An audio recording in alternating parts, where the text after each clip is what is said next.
Hi అండి.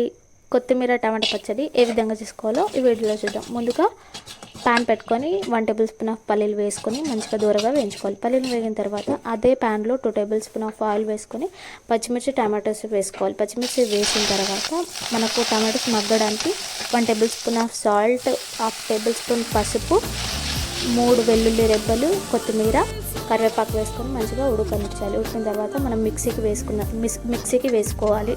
ఆ తర్వాత పోపు కోసం ఒక ప్యాన్ పెట్టుకొని అందులో ఆయిల్ వేసుకొని జీలకర్ర ఆవాలు వేసి వెల్లుల్లి కొత్తిమీర వేసుకొని చట్నీ వేసుకొని కలుపుకొని ఉంటే వేడిగా టమాటో చట్నీ రెడీ.